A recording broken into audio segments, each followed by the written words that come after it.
भाई जो गुरु वचन पे डट गे, कट गे फंद 84 के। खवास सुनो अब्राहिम कैसा खिलवत खाना, एक घड़ी सिजा पर पोडे तन का चाव उड़ाना। 3 जगह नहरे नहरे निशान होकर खाल उतर गई और हंसे भगवान, खूब हंसे। राजा के पसीने आ गए कि ये कोरडा लगे पत्थर और दस जा। उसका हाथ पकड़ा, वो परमात्मा हंस रहे थे पेट पकड़कर, जैसे हम खूब जोरता है सागर। उससे बात पूछने के लिए हाथ पकड़ा, तीनों बता हंस कैसे रही है? कि मैं इसलिए हंस रही हूं कि मैं तो स्त्री गंदी सेज पर एक घड़ी सोई थी, मेरे 3 कोरडे लागे, मेरी खाल उतरी और बच्चों 13 के हो जाए दिन रात सोए। मांग लो यहाँ के सुख, कर लो राजनीति, बन जाओ धनी, बन जाओ सेठ। क्या कहा परमात्मा ने कि मैं तो तेरे झूठे सुख के ऊपर, तेरी झूठी सेज के ऊपर एक घड़ी सोई हूं और 3 कोरडे खाने पड़ गए। और तेरा क्या हाल होगा जो सोवे दिवस और राता, उनका क्या हाल विधाता। कि तू बेटा इस सुख को भोग रहा है ना दिन रात, तेरे साथ में क्या बनेगी जब मुझे इतना सा भोगने के कारण इतना दुख मिला, इतना कष्ट मिला। तो ले लो सुख, मांग लो सुख, बन जाओ राजा, बन जाओ एमएलए, मंत्री, सरपंच। ये तो मालिक है, जिस बात को मन में सोचकर भक्ति करोगे वैसा ही देगा, इसका नियम है। शतलोक में काल ने, इस निरंजन ने, गुरुदेव ने बताया कि सार नाम का जाप किया और एक पैर पे खड़ा होकर तपस्या की और मन में क्या था, अलग से राज्य प्राप्त करूं। दे दिया परमात्मा ने अलग से राज्य, क्योंकि इन भक्ति मंत्रों का हम अपने मन में जो भी इच्छा करके जाप करेंगे हमें वही मिलेगा, ये नियम है। धन मांगोगे धन मिलेगा लेकिन मोक्ष नहीं मिलेगा, राज मांगोगे राज मिलेगा लेकिन मोक्ष नहीं मिलेगा। काल ने राज्य मांगा, सार नाम का जाप किया और तप किया, जैसी वो जानता था भक्ति, उसके बदले में परमात्मा ने किस ब्रह्मांड का राज दे दिया। आज देख लो क्या हो रही है उसके साथ में। जब उसका शरीर छूटता है ना दुर्गाकार काल का, आप और हमसे भी भयंकर दर्द, परेशानी, पीड़ा होती है उसको। और खाना क्या पड़ रहा उसको? अरे आप और हमारे लिए तो परमात्मा ने काजू, किशमिश, सेव, संतरे, बादाम, हलवा, खीर, बासमती चावल, खिचड़ी, कचौड़ी, पकौड़ी, पता नहीं क्या क्या पकवान दे दिए। और काल क्या खाता है? यहां का राजा गंध खाता, गंध, मैल। वो मटर पनीर नहीं खाता, वो कचौड़ी पकौड़ी नहीं खाता, हमारी सूक्ष्म वासना खाता है, जो मैल होता है, गंध होता है। जिसको सुख चाहिए था, अक्सर पुरुष सार नाम का जाप कर रहा था और मन में अलग से राज्य प्राप्ति की इच्छा, दे दिया परमात्मा ने। वो भी रोता है कि मैंने गलती कर दी बहुत बड़ी। तो सोच लेना भाई और बहनों, भक्ति तो हम भी वही कर रहे हैं, सार नाम ये वही है। और जो मन में इच्छा रख के जो भक्ति करेगा, जाप करेगा, परमात्मा वही देगा, अंतर्यामी है। और फिर वो राज मिलने के बाद, सुख मिलने के बाद फिर क्या मिलेगा? अगर भक्ति से पैर फिसल गया, क्योंकि राज मांगेंगे तो ऑटोमेटिक मर्यादा खंडित, धन मांगेंगे ऑटोमेटिक मर्यादा खंडित, क्योंकि मांगना तो केवल भक्ति है। भक्ति के अलावा कुछ भी मांगा और भक्ति भी कर रहे हैं तो मर्यादा खंडित हो गई। सतगुरु तो अंतर्यामी है, फिर मोक्ष नहीं मिलेगा, वही वस्तु मिलेगी जो हमने मांगी है। और मोक्ष नहीं हुआ तो फिर क्या होगा काल के जाल में? और फिर वो सुख हमारे लिए जी का जंजाल बन जाएगा, वो सुख फिर हमारे लिए जी का जंजाल बन जाएगा। फिर तो मन में क्या सोच के भक्ति करना है? केवल मोक्ष और कुछ नहीं। तेरी गंदी सेज पर एक घड़ी सोई थी, मेरे 3 कोरडे लागे, मेरी खाल उतरी और बच्चों 13 के हो जाए दिन रात सोए। जो सोए दिवस और राता, उनका के हाल विधाता। इतना कहते अंतर ध्यान हो गया। अब बच्चों, आपको पता है पूरी कथा। फिर जंगल में घूमने गया, शिकार करने गया, वहां 3 कुत्ते लिए, बहुत से खाड़े करके उस नरक से निकाला अपनी प्यारी आत्मा को। फिर कहते हैं उसने जब ज्ञान समझ आ गया कि तो कति नरक दिखने लग गया वो राजपाट। गैब खवा से बहे ही वारी कंपन लगे पराना उतरी तेरी ले फकीरी पैरा तो सा खाना मुल मुल खासा दूर बगाया ताकि पैर अमाना। कहते हो सुंदर कपड़े राजशाही कपड़े उतार के और अपना सामान एक कंबल लपेट लिया। 16 सेंस सवेली छोटी 18 लाख तुराना सतगुर शब्द लई फकीरी अब्राहिम सुल्तान। 16,000 औरतें एक से एक सुंदर 18 लाख घोड़े और सतगुरु के शब्द से उनकी विचार सुनकर राज त्याग कर फकीरी संन्यास लिया, घर से निकल गया। जो सुख, जो राजपाट, जो वैभव आप और हम वर्तमान में सपने में भी प्राप्त नहीं कर सकते, लाख यत्न करके भी। अब्राहिम सुल्तान ने उनको ठोकर मारी, ठोकर। फिर भला हम क्या मांगना चाह रहे हैं भाई? किस चीज में सुख ढूंढ रहे हैं फिर हम? जिस चीज में दुनिया सुख ढूंढ रही है, अब्राहिम ने उनको ठोकर मार दी, उसको सुख दिखाई नहीं दिया उनमें। और अगर परमात्मा ने हमें दे भी दिया वो वैभव, वो राजपाट, वो सुख, वो संपत्ति, तो हमें अब्राहिम सुल्तान से शिक्षा लेनी चाहिए कि फिर हमारी स्थिति वही होगी।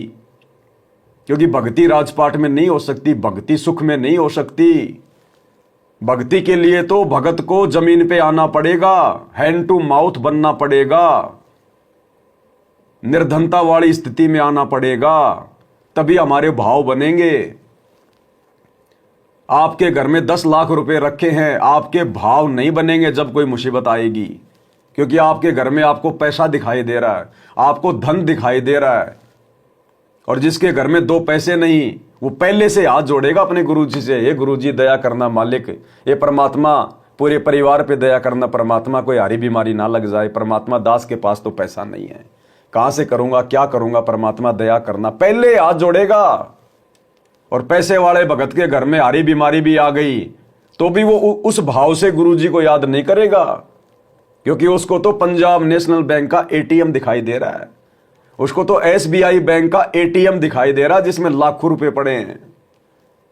तो ये माया इस प्रकार से भगत और भगवान के बीच में एक सूक्ष्म जाल का काम करती है, सूक्ष्म जाल का काम। हमारी श्रद्धा, हमारे भाव हमारे सतगुरु में नहीं बनने देती है। इसलिए गुरुदेव कहते सुख के माथे पत्थर पड़े कि बाढ़ में जाए ऐसा सुख, सुख के माथे पत्थर पड़े जो नाम हृदय से जाए, और बलिहारी उस दुख के ऊपर, वो दुख भला जो पल पल नाम रटाए। जिस दुख में हमें पल पल हमारे गुरुजी याद आए, हमारी आंखों से आंसू निकले, हमारा प्रेम हमारे गुरुजी में जागृत हो। कहते हैं हे गुरुदेव, हे भगवान, ऐसा मीठा मीठा दुख हमें दिए रखना, परमात्मा ऐसा कोई सुख हमें मत दे देना। यदि हमारे भाग्य में है तो भी परमात्मा ऐसा सुख ना दियो जिस सुख से हमें भक्ति में भूल पड़ जाए, जिस सुख से हमारे भाव बिगड़ जाए।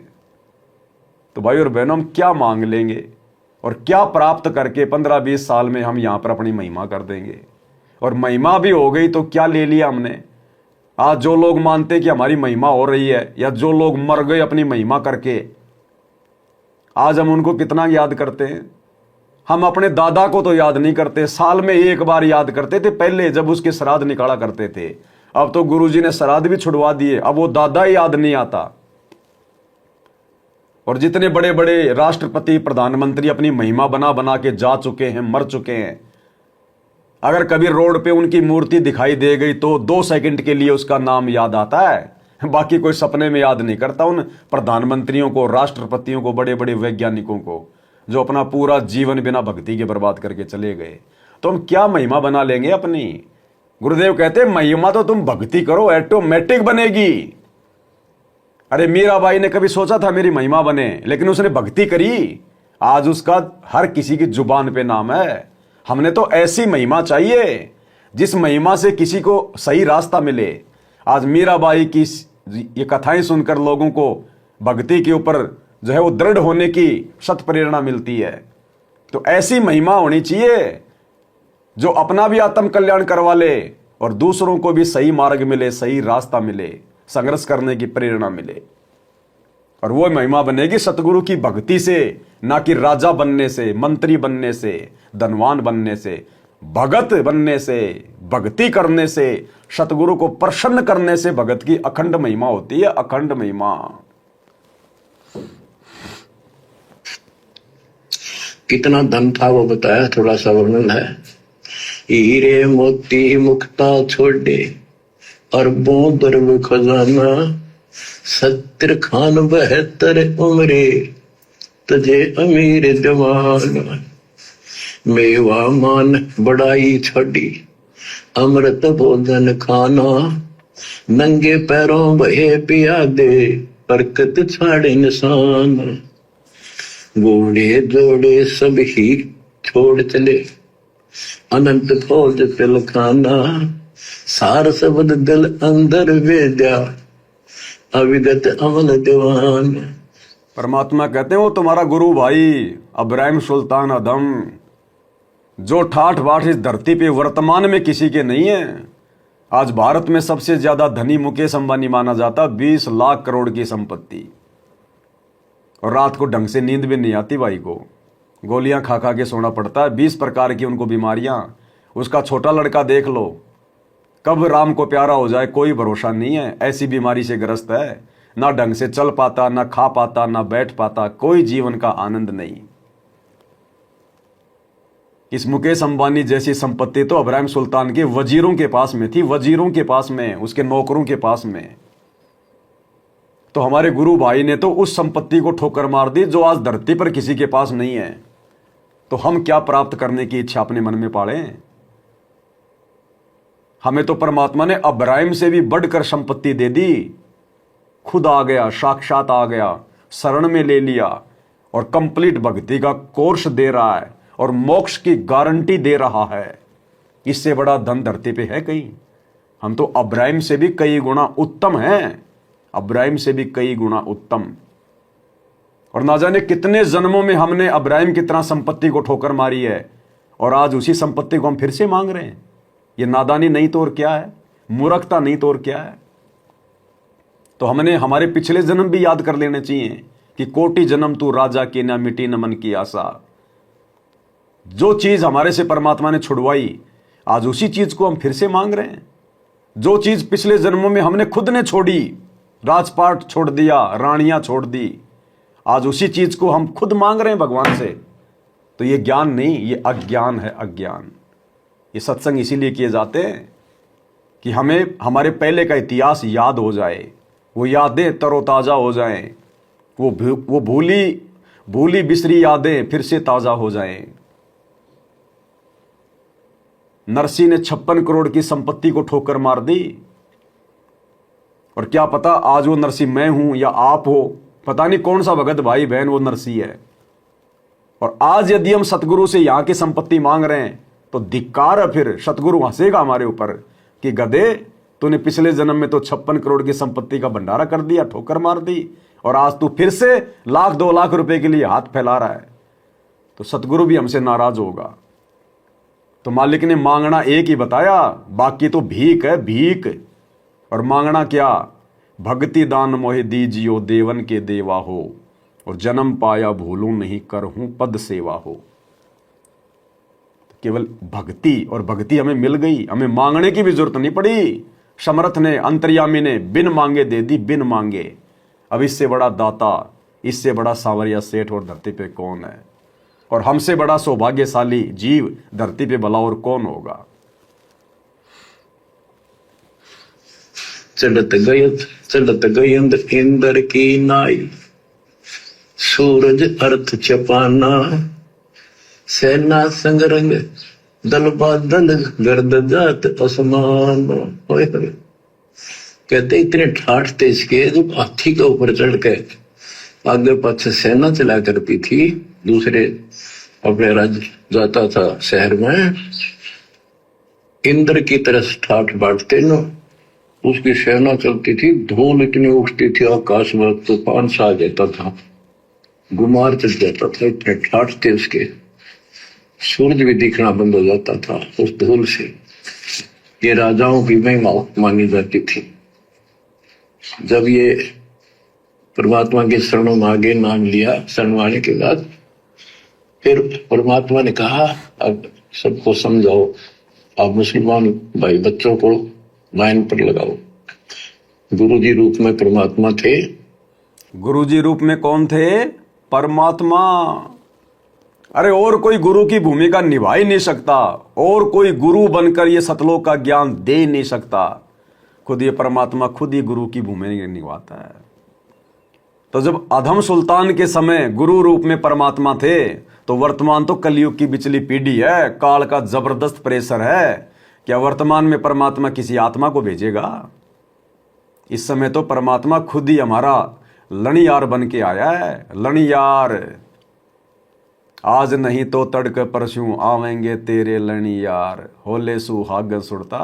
भाई जो गुरु वचन पे डट गे, कट गे फंद 84 के, कट गे फंद 84 के, कट गे फंद 84 के। भाई जो गुरु वचन पे डट गे, कट गे फंद 84 के, कट गे फंद 84 के, कट गे फंद 84 के। भाई जो गुरु वचन पे डट गे,